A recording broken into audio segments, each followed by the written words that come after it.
97वे कुळ, सर्वांना समृद्धी, सर्वांची प्रगती आणि त्यासाठी सर्वांना न्याय, सर्वांना स्वातंत्र्य आणि सर्वांना समान संधी. नमस्कार.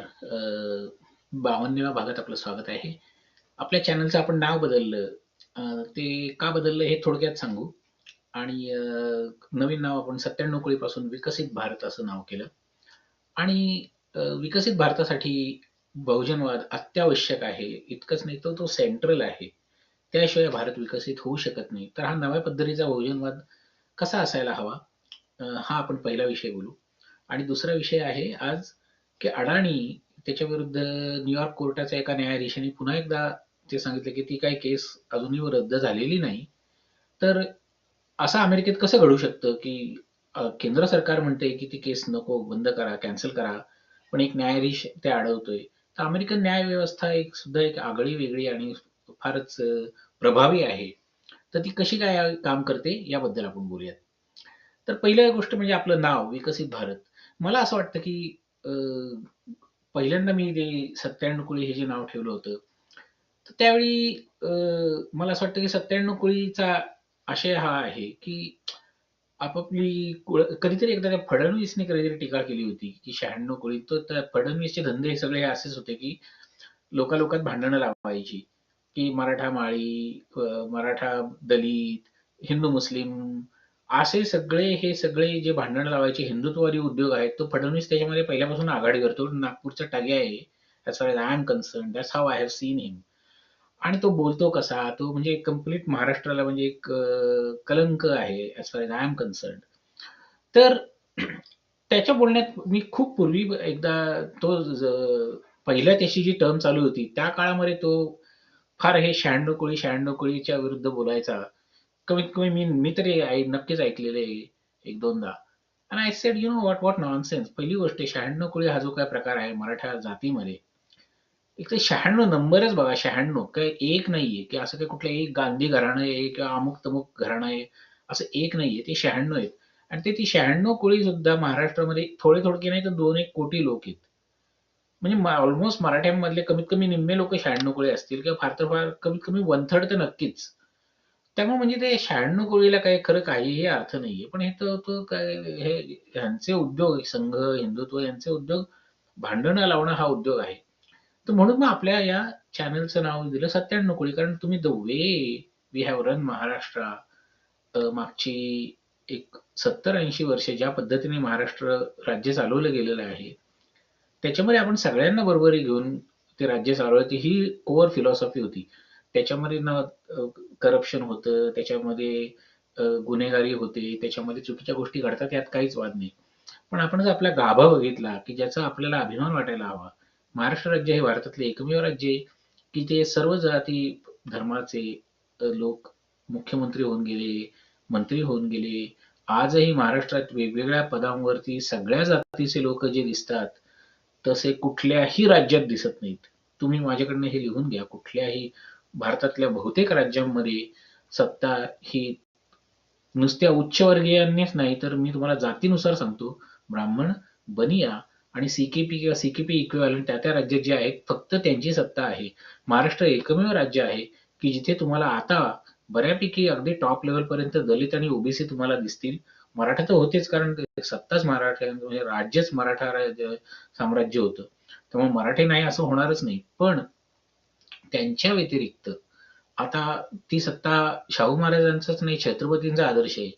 छत्रपतींनी कधी जातपात पाहिली नाही आणि लोकांना त्यांनी सैन्यामध्ये सामावून घेतलं. सामान्य कुणबी लोकांना त्यांनी शस्त्र दिली. म्हणून स्वराज्य स्थापन झालं. हे तुम्ही लक्षात घ्या, की त्याच्यातही तुम्ही एक लक्षात घ्या, सगळ्या सगळ्या मराठ्यांकडे शस्त्र पूर्वी अगदी त्याच्या आधी असतीलच असं काही खात्री नाही. छत्रपतींनी आपल्याला सगळ्यांना शस्त्र दिली, की तुम्ही सगळे लढा. आणि म्हणून म्हणजे छत्रपती मेले, संभाजी महाराज मेले, तरी आपण औरंगजेबाच्या विरुद्ध लढलो, हा आपला इतिहास आहे. तर एक लक्षात घ्या, की मग ते म्हणून मग 97 कोळी आपण असं नाव दिलं होतं. पण आय थिंक कधी-कधी काय होतं, लोकांना फार एक्सप्लेन करण्यात काही अर्थ नाही. आणि म्हणून मग आता आपण ते नाव बदलून विकसित भारत करतोय. कारण काय, at the end of the day that's really the goal, की भारत देश एक विकसित देश झाला पाहिजे. आणि तो विकसित होण्याचा एक खूपच एक स्ट्रेट फॉरवर्ड मार्ग आहे. आणि तो मार्ग असा आहे, की सगळ्यांना न्याय, सगळ्यांना स्वातंत्र्य, हो का नाही, सगळ्यांना संधी. त्याच्यातून ती समृद्धी येते. तर ते विकसित होण्यासाठी सर्वांसाठी न्याय, सर्वांसाठी स्वातंत्र्य आणि सर्वांसाठी सगळ्यांना संधी दिली पाहिजे. की काही ठराविकच लोक हुशार आहेत हा भ्रम आहे, तसं काहीही नसतं. काही लोक हुशार, ह्यांना बिझनेस येतो, त्यांना फक्त नॉलेज मधलं कळतं, असं काहीही नसतं. किंवा ह्या माणसालाच फक्त नाटकातलं कळतं न गाण्यातलं कळतं. तुम्हीच आपला ब्रेन इतका प्रत्येकाचा अफाट असतो. कोणीही काही करायचा प्रयत्न केला, you can do it. Anything, literally you can do anything. आणि हे अमेरिकेने आम्हाला इकडं जास्त शिकवलं. म्हणजे इकडे येऊन हे आम्ही जास्त शिकलो असं मी म्हणेन. असो. तर मग हा नव्या पद्धतीचा बहुजनवाद कसा असायला हवा भारतामध्ये? तर तुम्ही जर लक्षात घेतलं, तुम्ही जर महाराष्ट्रामध्ये अ, आधीचे जे काँग्रेसचे सरकार होती, त्यांनी ॲक्चुअली चांगली कामं केली असं माझं मत आहे. आणि त्यांनी बहुजनवाद पण बोलला. पण नंतर-नंतर काय होतं, ते नरहर कुरुंदकर म्हणतात ना, की ते नारळ ची ती फक्त ती करवंटी राहते आणि त्यातलं पाणी निघून जातं, नारळही निघून जातो. तशातलं ते होतं, की तो बहुजनवाद हा शब्द महाराष्ट्रात आपण खूप ऐकलेला आहे. आणि त्याचं थोडंसं रूपांतर कशामध्ये होतं, की ब्राह्मण सोडून सगळे इतर बहुजन, असं ती मांडणी केली, नकळत केली जाते, कळत किंवा नकळत. तर मला असं वाटतं, की ती मांडणी चुकीची आहे. तर बहुजनवाद तुम्ही जर आता नीट पाहिलं भारतात काय चाललंय सध्या, एक ठराविक लोकांकडे सत्ता आहे, ठराविक लोकांकडे पैसे आहेत आणि त्यांचा एक तो जो वर्ग ते सगळे एकमेकांशी मिळून मिसळून सगळे मिळून देशाला लुटतायत. तिथे तुम्ही ते जात-पात, त्याची सुरुवात जरूर ब्राह्मण बनिया व्यवस्थेतून आहे, की जी इंग्रजांनी निर्माण केली, की त्यांनी ब्राह्मण बनिया पारशींना एकत्र केलं, त्यांच्या हातात सगळी सत्ता दिली. बाकी भारतातला शेतकरी वर्ग सगळे संस्थानिक गेले उडत. सगळ्या संस्थानिकांना त्यांनी इंग्रज गेल्यानंतर ही जी ब्राह्मणवर्गीय व्यवस्था होती, त्यांनी पहिलं काम काय केलं? सगळ्या संस्थानिकांचे सगळे तनखे बंद केले, त्यांची संपत्ती बंद केली, त्यांचं सगळं नॅशनलायझेशन ऑफ त्यांची एंटायर वेल्थ केली. Which is fine. त्यात काही चूक नाही. पण त्यांनी स्वतःला दूर करून सगळ्यांना सामावून घेतलं का सत्तेमध्ये? Absolutely not. ती व्यवस्था तशीच राहिली आणि त्या व्यवस्थेमध्ये इतर समाज आजही तितका नाहीये. आणि त्याचंच रिफ्लेक्शन तुम्हाला भारताच्या संपत्तीमध्ये दिसतं, की भारताची जी काही संपत्ती आहे, ही साधारणतः या लोकांकडे जास्त आहे. मग त्यातल्या त्यात ते जे इतर दांडगट कॅटेगरीतले जे लोक असतात, मराठा असतील, राजपूत असतील, शीख असतील, जाट असतील, रेड्डी असतील, कम्मा असतील, हुएव्हर अख्ख्या भारतातले. त्यांना ते मग को-ऑप्ट करून घेतात, की आपल्या ह्याच्यात ते सामील करून घेतात आणि त्यांना बेसिकली हप्ता वसूल करणे, गोळा खंडणी वसूल करणे, हे वसुलीचं काम करणारा एक वर्ग निर्माण झालेला आहे. आणि तो बहुतेक शेतकरी वर्गातून आलेला एक तो कॅटेगरी आहे, की महाराष्ट्रात तुम्हाला ते दिसेल, की आता हे बेसिकली या हिंदुत्वाची वसुली, मनगटशाही, अ, दमदाटी, मारामारी हा करणारा हा जो वर्ग आहे, हा जनरली खेड्यापाड्यातून आलेला शेतकरी वर्ग, की ज्यांना काहीही पैशाचं साधन नव्हतं, शिक्षण नाही. पण मग काहीतरी शहरात येऊन काहीतरी करायचं. तर तो वर्ग त्यांनी वापरून शहरामध्ये मनगटाची ती ताकद निर्माण केली आणि हे लोकं मग की त्यांच्याकडे असतील 50 कोटी असतील, 500 कोटी असतील. पण हे झाले कसं, की हा जो ब्राह्मण बनिया पारशी वर्ग एक जो सत्तेत इंग्रजांनी बसवलेला आहे, ते आता लाखो करोडो कोटींच्या भाषेत करतात. ते तुम्हाला 5-50 कोटी असे किरकोळीत फेकून तुमचे आमदार विकत घेत आहेत. That's what's happening in India. तर हा जो वर्ग आहे, की एक नवीन बहुजनवाद मग आता कसा असला पाहिजे, की you really have to target की जे ज्यांच्याकडे पॉवर आहे, ज्यांच्याकडे ते त्याचा ते गैरवापर करतायत आणि त्यातून जो काही भ्रष्टाचार निर्माण होतोय, तो वर्ग विरुद्ध सगळ्याला उरलेला जो भारत आहे तो सगळा बहुजन आहे. बाकी हा जो वर्ग आहे हा अक्षरशः 0.1% तितका सुद्धा नाही. मग त्यात आय-ए-एस अधिकारी असतील, न्यायाधीश असतील, मंत्री, संत्री, आमदार, खासदार तर असतीलच. पण सगळ्यात मुख्य म्हणजे काय? इंडस्ट्रियलिस्ट. की इंडस्ट्रियलिस्टमध्ये पण तुम्ही बघा, जे इंडस्ट्रियलिस्ट यांच्या साथीला जाणार नाहीत, त्यांचं साम्राज्य हळू कमी होत जाणार आणि ह्यांचे जे फेव्हरेट आहेत त्यांचे ते त्यांनाच सगळी कॉन्ट्रॅक्ट्स मिळणार. मग आता महाराष्ट्रामध्ये आता पुण्यामध्ये रिंग रोड चाललाय, पुण्यामध्ये एअरपोर्ट आहे. सगळ्यात जास्त प्रचंड जगात भारतातली सगळी मोठी-मोठी कामं महाराष्ट्रात चालतात. किती मराठी माणसांना ती कॉन्ट्रॅक्ट्स मिळतात?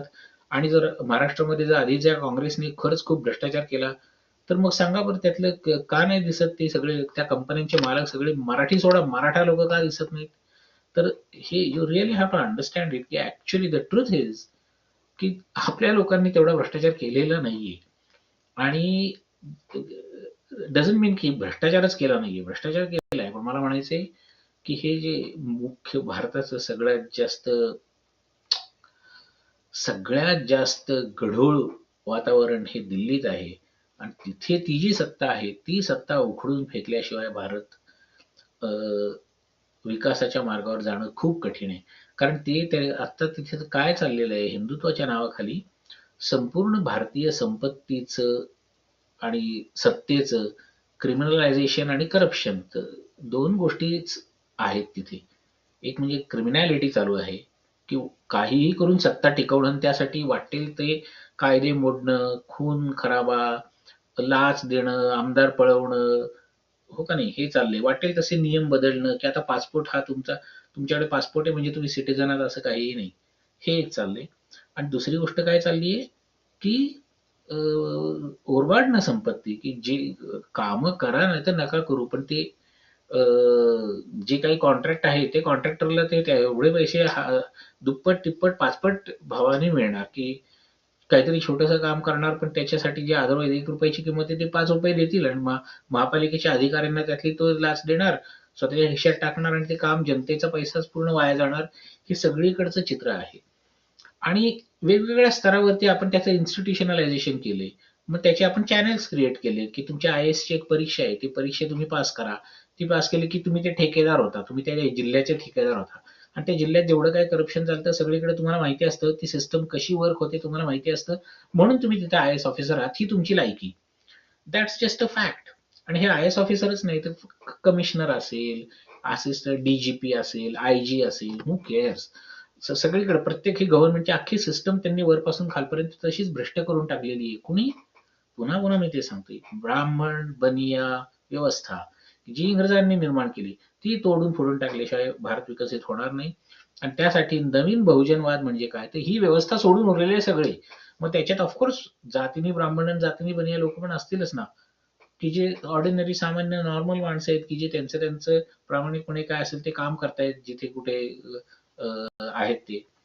So you really have to define it that way, की you really have to target ही जी सिस्टम इंडियाची करप्ट आणि क्रिमिनल सिस्टम आहे ती पूर्ण तोडणं हे फार गरजेचं आहे. आणि तसा तो बहुजनवाद आपण डिफाईन केला पाहिजे, की ती सिस्टम सोडून इतर सर्व they are Bahujan. Let's talk about दुसरं गोष्ट. अडाणीच्या विरुद्ध न्यूयॉर्कचा जो एक न्यायाधीश आहे, फेडरल कोर्टचा न्यायाधीश, की जिथे ती न्यूयॉर्कची केस अडाणीच्या विरुद्ध आणली गेली होती, त्यांनी अ, ती केस मागे घ्यायला नकार दिलाय.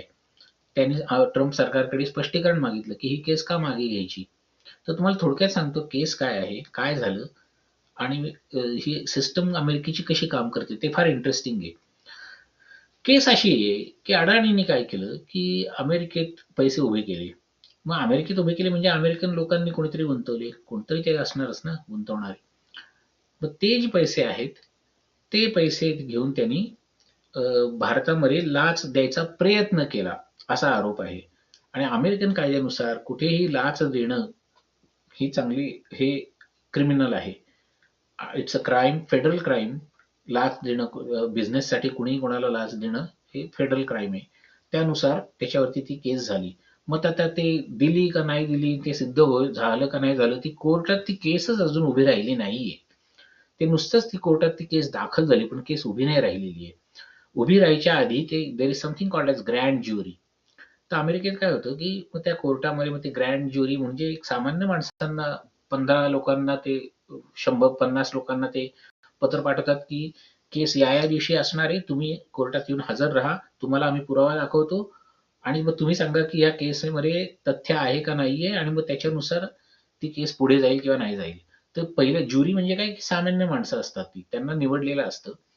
आणि मग त्यांनी ती त्यांच्यातल्या त्या जनतेतलं एक सॅम्पल घेतलंय आणि त्यांना विचारायचं तुम्हाला वाटतंय का की ह्या केसमध्ये दम आहे? आणि ते जर म्हणले आहे, तर मग ती केस पुढे जाते. आणि मग पुन्हा त्या केसचा वेगळा ज्युरी, की ती जी काही केस असेल, त्याचा जो काही निर्णय असेल, त्याचंही कदाचित ज्युरी असेल पुढे. पण ते ह्या केसचं अजून ते सुद्धा झालं नव्हतं, की लोकांनी सांगितलं की ह्या केसमध्ये दम आहे का नाही. कारण का? कारण ही केस नुसती स्थानिकच नाही, तर त्याला थोडे आंतरराष्ट्रीय कंगोरे आहेत ना, की अडाणी हा आपल्या साहेबांचा अगदी मोठा जवळचा खास मित्र, की जो त्यांना 100% 100 पद्धतीचं मतदान मदत पुरवत असणाऱ्या अख्ख्या हिंदुत्वाचा आधारस्तंभ सगळे वटवृक्ष हे लोक आहेत. आणि तर ह्यांची पाळंमुळं ही अशी विषारी आहेत, की अमेरिकेत त्यांच्यावर केसेस आहेत. हे तुम्ही लक्षात घ्या. तर हा भारतातला जो हिंदुत्वाचा विषवृक्ष आहे, त्याचा अडाणी हा एक चांगला स्रोत असू शकतो, हू नोज, मला माहित नाही. पण आय एम जस्ट सेईंग की त्याच्या विरुद्ध अमेरिकेने ही केस आणली. याचा अर्थ काय, याच्याबद्दल एक थोड्या वेळाने अजून सुद्धा आपण बोलू शकतो, की इज इट पॉसिबल की अमेरिका मोदीला तुमच्या इन्फ्लुअन्स करायचा प्रयत्न करते, की नाही तुमचा जो राईट हँड मॅन आहे, तुमचा हा जो पैसा पुरवणारा माणूस आहे, त्याला आम्ही त्याला केस आणू आणि ज्या क्षणी तुम्ही आमच्या म्हणण्यानुसार काम करणार नाही, पुन्हा ती केस थोडं चालवायचं नाटक करायचं. ज्यावेळी तुम्ही आमच्या म्हणण्यानुसार काम कराल त्यावेळी मग पुन्हा ती केस थांबवायची. सो यू ऑलमोस्ट इंटरनॅशनल लेव्हलवरती using the case as a blackmail to blackmail a foreign government. Is it possible? It's absolutely possible. कारण दिस इज जिओ पॉलिटिक्स. तर आता ते तसं आहे का नाही मला माहित नाही, पण आय एम जस्ट सेईंग की ही भारताच्या दृष्टीने ही इतकी भारताच्या सुरक्षिततेचा प्रश्न आहे, की तुमचा जो सर्वात मोठा बिझनेसमन आहे त्याच्यावर अमेरिकेमध्ये करप्शनची केस लागलेली आहे. आणि it's is can that be used to influence Indian government, की जे बेसिकली अडाणीचे मित्र आहेत, आमचे मोदी साहेब त्यांचे मित्र आहेत. तर मग ती केस बायडनच्या काळात लागली गेली आणि माझ्या मते की बायडनच्या काळामध्ये इट्स क्वाईट लाईकली की Biden government may have used it as a lever against India, not personally but as America versus India, की अमेरिकेला भारताकडनं काय हवं असेल तर अडाणीच्या इथे जरा पिन मारली की तिकडे ते इंडियातला कुठला तरी डिसिजन पटकन होत असेल पुढे, आपल्याला माहित नाही. हो का नाही, इट्स पॉसिबल. ट्रम्प सरकार आलं. आता ट्रम्प सरकारने काय केलं, की ते म्हणाले की ह्या केसमध्ये आम्हाला काही इंटरेस्ट नाही, हे त्यांनी आत्ता डिक्लेअर केलं. कधी? 2-3 वर्ष झाल्यानंतर. आता तुम्ही मला सांगा, की त्यांनी म्हणजे ट्रम्पने 2-3 वर्ष वेळ घेतला आणि मध्यंतरीच्या काळात ट्रम्पचा जावई का मुलगा हा अहमदाबादला अडाणीला भेटून आला. मग अडाणीचं पोरगं जे आहे ते विजय का काय त्याचं नाव, ते इकडे अमेरिकेत येऊन ट्रम्पला भेटून गेलं मारा-लागो मध्ये. म्हणजे ट्रम्पचं जे फ्लोरिडामध्ये घर आहे, मारा-लागो म्हणून, तिथे येऊन गेला. आणि मग त्यांचं काहीतरी डील झालं, हो का नाही. हे लोक फार डील करतात, सगळे भारी माणसं, मोठी मोठी माणसं, हे यांनी डील केलं कसलं तरी. आणि त्या डीलनुसार अडाणी काहीतरी अमेरिकन सरकारला कितीतरी 100 मिलियन का काय जे असेल ते फाईन भरणार आणि $10 अब्ज अमेरिकेत इन्व्हेस्टमेंट करणार. आणि मग आता ह्याच्यामध्ये करप्शन आहे का, की ट्रम्पनी कुठेतरी म्हणजे स्वतःच्या फॅमिली बिझनेसला फायदा होईल अशा पद्धतीने ते 10 बिलियन फ्युचरमध्ये येणार आहेत का? Quite likely, who knows. आणि तोच प्रश्न अमेरिकेच्या त्या जजला पण पडला. फक्त ते कोणी असं इतकं ओपनली कोणी बोलणार नाही, पण इन अ वे सगळ्यांच्या डोक्यात तेच प्रश्न येतो, की हे काय असं काय इथे काय डील झालं का काय? की ट्रम्पची फॅमिली जी आहे ती काय बिझनेस, त्यांनी कसलाही बिझनेस थांबवलेला नाहीये. त्यांचे बिझनेसेस आता दुप्पट, चौपट, पाचपट जोरात चालले आहेत, की जे भारतात आहे तेच आता अमेरिकेत उघडपणे, की अमेरिकेत पूर्वी कधीही करप्शन असं उघडपणे दिसायचं नाही. पण आता आता अमेरिकेमध्ये बिझनेसेस ओपनली ट्रम्पच्या बाजूने बोलले, की मग ट्रम्प खुश होतो आणि मग ते बिझनेसेस चांगले चालायला लागतात. हे हे आता अमेरिकेमध्ये पण घडतंय आहे दुर्दैवाने. असो. तर हा जो फेडरल जज आहे न्यूयॉर्कचा, तो म्हणला की तुम्हाला ट्रम्पला जरी केस मागे घ्यायची असेल तरी आम्ही नाही मागे घेऊन देणार. तुम्ही मला सांगायला लागेल की का ही केस मागे घ्यायची आहे. तुम्हीच केस दाखल केली आहे. तुम्ही म्हणजे तुम्ही, ट्रम्पनी नाही. पण ट्रम्पच्या आधीच्या ऍडमिनिस्ट्रेशननी केस दाखल केली आहे. मग ती केस आता मागे का घ्यायची? तर ही केस दाखल कशी होते, तर डिपार्टमेंट ऑफ जस्टिस जे असतं, म्हणजे अमेरिकेचं एक न्याय व्यवस्था ऍडमिनिस्ट्रेशनचा भाग असतो. आपल्याकडे जसं अटर्नी जनरल आहे तसं. तसं अमेरिकेच्या अटर्नी जनरलच्या अंडर ते जस्टिस, डिपार्टमेंट ऑफ जस्टिस, आणि त्यांनी ती केस दाखल केलेली असते. तर मागच्या जरी ऍडमिनिस्ट्रेशनने केले तरी डिपार्टमेंट ऑफ जस्टिस हे अमेरिकेचं कायम आहे ना, की ऍडमिनिस्ट्रेशन बदलतं पण डिपार्टमेंट तर तेच राहतं ना. तर मग तुम्ही आता का मागे घेताय केस, हे तुम्ही मला सांगा, असं तो जज म्हणतोय. तर मग आता ह्याच्या पुढे काय होईल, की ते काहीतरी एक्सप्लेनेशन देतील, ती केस मागे घेतली जाईल, कदाचित नाही घेतली जाणार. ते आता मी सांगू शकत नाही काय होईल. परंतु ही विचार करण्यासारखी गोष्ट आहे, की अमेरिकेत एक सामान्य जज आणि त्याच्यासारखे न्यूयॉर्कमध्ये एक 60-70 जज असतात. हे फेडरल जजेस असतात. तर अमेरिकेची कोर्ट सिस्टम कशी काम करते तुम्हाला मी थोडक्यात सांगतो, की अमेरिकेमध्ये 2 पद्धतीच्या कोर्ट सिस्टम्स आहेत. एक म्हणजे राज्यांची आणि एक म्हणजे केंद्राची. राज्यांची कोर्ट सिस्टम ही राज्यांचे जे कायदे आहेत ते त्याबद्दल काम करते. आणि बहुतेक ज्या केसेस असतात ना अमेरिकेत एकूण ज्या कोणत्या केसेस दाखल होतात, 90-95% केसेस या राज्यामध्येच निपटल्या जातात. कुठलीही केस वॉशिंग्टन डीसी पर्यंत येत नाही. कारण अमेरिकेचं सुप्रीम कोर्ट म्हणतं ह्याचा आमचा संबंधच नाहीये. हे तुमच्या राज्याच्या कोर्टने जो घेतलाय तोच अंतिम निकाल. आमच्यापर्यंत ती केस आणूच नका, की शाहबानो वगैरे असल्या गोष्टी सुप्रीम कोर्टापर्यंत गेल्याच नसत्या अमेरिकेमध्ये. त्या तिथे त्या उत्तर प्रदेशमध्ये किंवा काय दिल्ली, हरियाणा तिथेच ती केस थांबली असती. पण भारतामध्ये तसं नाहीये. भारतामध्ये डिस्ट्रिक्ट कोर्ट आहे, डिस्ट्रिक्ट कोर्ट नंतर स्टेट कोर्ट आहे, स्टेट कोर्ट नंतर हाय कोर्ट आहे आणि असा तो फुटबॉल मग आयुष्य 2-3 पिढ्यांचा तो मस्त फुटबॉल होऊन जातो. आणि त्याच्यामध्ये न्याय वगैरे तर कधीच मिळत नाही.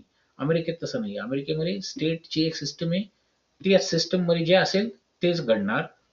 फक्त काही कायदे आहेत की जे फेडरल लॉ आहेत, की जिथे कुठे फेडरल लॉ येतो तिथे मात्र ती केस फेडरल कोर्टामध्ये येते आणि मग तिथे स्टेटचा संबंध नसतो. कधी कधी काही केसेस स्टेटच्या ज्या असतात त्या फेडरलमध्ये येतात, पण त्यावेळी काय होतं की असं म्हटलं जातं की अमेरिकेच्या राज्यांनी घटनेचं उल्लंघन केलं आणि हा निकाल दिला. म्हणजे कुठेतरी त्या घटनेचं उल्लंघन झालं म्हणूनच ती केस फक्त सुप्रीम कोर्टाकडे येते. पण अदरवाईज सुप्रीम कोर्टाकडे अमेरिकेत राज्यांच्या केसेस येत नाहीत. तर मग हा फेडरल कोर्टचा जज न्यूयॉर्कमध्ये आहे याचा अर्थ काय? मग तो जर अमेरिकेच्या केंद्रीय असेल तर तो न्यूयॉर्कमध्ये का? कारण अमेरिकेने काय केले की त्यांची जरी फेडरल जरी सिस्टम असली तरी ते काय ते फक्त त्यांनी ते अमेरिकेत डीसी मध्येच नाही त्यांनी ठेवलेलं त्यांचं मुख्य न्यायालय. त्यांनी अख्ख्या अमेरिकाभर अनेक न्यायालय निर्माण केलेली आहेत. आणि किती आपल्याकडे कसं राज्यात एकच हायकोर्ट असतं किंवा डिस्ट्रिक्ट कोर्ट एकच असतं अख्ख्या डिस्ट्रिक्टमध्ये. अमेरिकेत तसं नाही. अमेरिकेत as I said to you नुसत्या न्यूयॉर्क सिटीमध्ये कमीत कमी माझ्या मते 20-25 तरी फेडरल जजेस आहेत. कमीत कमी. आणि मग अख्ख्या न्यूयॉर्क स्टेटमध्ये माझ्या मते कमीत कमी 60-70 आहेत. तीच गोष्ट कॅलिफोर्नियामध्ये 60 आहेत एकूण जजेस अंदाजे. आमच्या मेरीलँडमध्ये मला वाटतं एक 4-5 असतील. तर असं अख्ख्या अमेरिकाभर शेकडो जजेस आहेत आणि ते वेगवेगळ्या पद्धतीच्या केसेस हँडल करतात. Federal federal cases. तर हे जे जजेस असतात they are appointed by the president himself. ते जेव्हा कधी ते निवृत्त होतात आणि त्यांची लाईफ लॉंग असते अपॉइंटमेंट, त्याला टर्म नसते. तेव्हा एकदा ते अपॉइंट झाले की संपलं. मग त्याच्यानंतर मग तो माणूस जो तो इंडिपेंडेंटली निर्णय देतो आणि अमेरिकेत कॅरेक्टर हा अतिशय महत्वाची गोष्ट आहे, की तो जो न्यायाधीश आहे त्याचं चांगले कॅरेक्टर पाहिजे, रेप्युटेशन चांगलं पाहिजे, त्यांनी दिलेल्या केसेसचे निकाल चांगले असले पाहिजेत, त्याच्या केसेसचे निकाल इतर ठिकाणी वापरले जातात हे बघितलं जातं आणि अशा माणसांना मग अपॉइंटमेंट मिळते. अर्थात त्यात राजकारण येत नाही असं मी म्हणणार नाही. राजकारण जगात सगळीकडे आहे. प्रत्येक पार्टी ही आपल्या फिलॉसॉफीच्या माणसांना न्यायाधीश करायचा प्रयत्न करते. पण तरी सुद्धा मी तुम्हाला खात्रीने सांगतो की अमेरिकेतला कुठलाही न्यायाधीश खूप रेअरली तुम्हाला असं दिसेल की अमेरिकेतला एखादा न्यायाधीश इतका आंधळेपणाने काहीतरी निर्णय देतोय की तो कायदा बिदा काही बघत नाहीये आणि त्याला त्याला जे हवंय ते करतोय. असं मी म्हणेन अमेरिकेमध्ये दिसायची शक्यता 1% पण नाहीये. म्हणजे it will be a big surprise असं कुठे झालं तर. त्यामुळे जरी ट्रम्पने नेमलेला असला तरी कधी कधी तो फेडरल जज ट्रम्पच्या विरुद्ध निर्णय देऊ शकतो. हे लक्षात घ्या. तर हे जे इंडिपेंडंट माइंड असायला लागतं, की नॉन करप्ट असायला लागतं, ही सिस्टम कशी निर्माण झाली अमेरिकेत? तर मी तुम्हाला म्हणलं तसं. कारण त्याचा पायाच व्यापक आहे. पहिली गोष्ट त्यांनी राज्य आणि देश ह्यांचं फारकत केली आहे, की राज्याने काय करायचं आणि देशाने काय करायचं किंवा केंद्राने काय करायचं. आणि दुसरी गोष्ट त्यांनी असं एकच कोर्ट नाही ठेवलं. त्यांनी शेकडो कोर्ट्स निर्माण केलेली आहेत आणि ती शेकडो कोर्ट्स निर्णय घेतात. आणि ही तर फक्त ट्रायल कोर्ट्स झाली, की फेडरल कोर्ट हे आपण जे म्हणतो हे ट्रायल कोर्ट आहे न्यूयॉर्कचं. मग ट्रायल कोर्ट नंतर त्यांनी एक मधली एक ट्रायल कोर्ट नंतर एक अपील्स कोर्ट असतं आणि अपील कोर्टच्या वरती सुप्रीम कोर्ट. तर सुप्रीम कोर्ट आणि ट्रायल कोर्टच्या मध्ये त्यांनी अपील कोर्ट एक नवीन एक निर्माण केलेले आहे आणि एक नसतं तेही अनेक आहेत. त्यांचं काम एवढंच असतं की खालच्या कोर्टनी निर्णय कायद्यानुसार दिला का नाही दिला एवढंच इंटरप्रिट करायचं. मग ते जे लोक असतात ते जास्त बुद्धिमान असतात, ते जास्त रिस्पेक्टेड असतात अपील्स कोर्टवरचे लोक आणि तेच मग पुढे सुप्रीम कोर्टवर जाऊ शकतात एकदा, कारण सुप्रीम कोर्टवरती तर जागा निर्माण होणं फार कठीण आहे.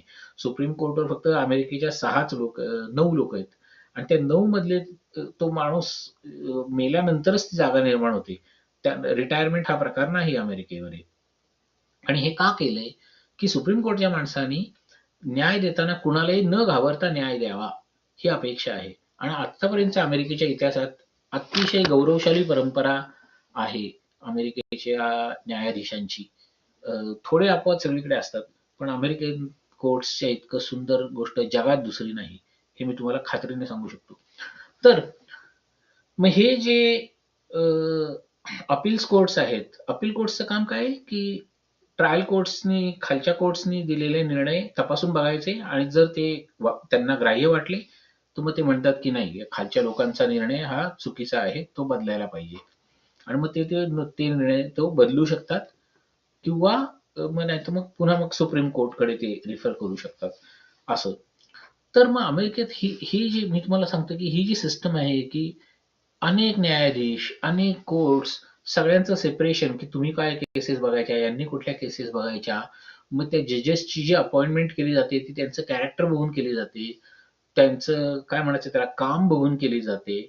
आणि मग ते एकदा ते नेमले गेले, की मग मात्र ते इतकं सुंदर काम करतात. बहुतांशी जज अमेरिकेतले हे भ्रष्ट नाहीत. अ, जर असलं तर ते मायनर कुठेतरी मायनर असतं, की जे तुम्ही सांगू शकत नाही. भारतात कसं, की ते जज आणि काय आय-ए-एस ऑफिसर म्हणजे काय, त्यांचे मोठमोठे बंगले, त्यांच्या परदेशामध्ये इन्व्हेस्टमेंट्स, त्यांचे हजारो कोटींचे कारखाने. भारतातले आय-ए-एस ऑफिसर, सरासरी आय-ए-एस ऑफिसर भारतातला 500 कोटी कसे कमवतो? कसं कमवतो? मग कुठलाही माणूस सरकारी नोकरी करून कसं काय कमवू शकतो? हे मला कळत नाही. आणि हे हे प्रश्न आपल्याकडे कुणालाच पडत नाहीत. तर ते पडले पाहिजेत आणि ते पडण्यासाठी ती व्यवस्था व्यापक असायला पाहिजे. त्यालाच आपण बहुजनवाद म्हणतो आणि तो नवीन बहुजनवाद कसा असला पाहिजे, पुन्हा go back to the same system, की नवीन बहुजनवाद असा असला पाहिजे, की जी ही करंट जी सिस्टम आहे, की ती इतकी करप्ट आणि क्रिमिनल आहे, त्या सिस्टमच्या बाहेरचे लोक म्हणजे ते बहुजन आहेत. बाकी तुम्ही जे सगळे नॉर्मल लोक आहेत, तुम्ही जातीनुसार विचार करू नका, धर्मानुसार विचार करायची गरज नाहीये. You really have to think, की पॉवर कोणाकडे आहे आणि कोण करप्ट आहे. आणि जे पॉवर आहे आणि जे करप्ट आहेत, ते लोक दे आर नॉट बहुजन. त्यांचा एक वेगळा वर्ग आहे आणि ते सगळे एकमेकांना धरून आहेत आणि ते सगळे एकमेकांच्याच हिताचं काम करतायत. एवढं लक्षात घ्या. आय होप तुम्हाला हा भाग आवडेल. पुढच्या भागामध्ये we are going to talk about अमेरिकाचा इतिहास, जॉर्ज वॉशिंग्टन. कारण अमेरिकेला 250 वर्ष पूर्ण होत आहेत. 4 जुलै 2026ला अमेरिकेचा जन्म हा 4 जुलै 1776 चा आहे. तर त्यावेळी मी तुम्हाला अमेरिकेचा इतिहास सांगेल. अतिशय सुंदर इतिहास आहे. तर मग तो भाग बघायला पुन्हा विसरू नका. ओके, चला.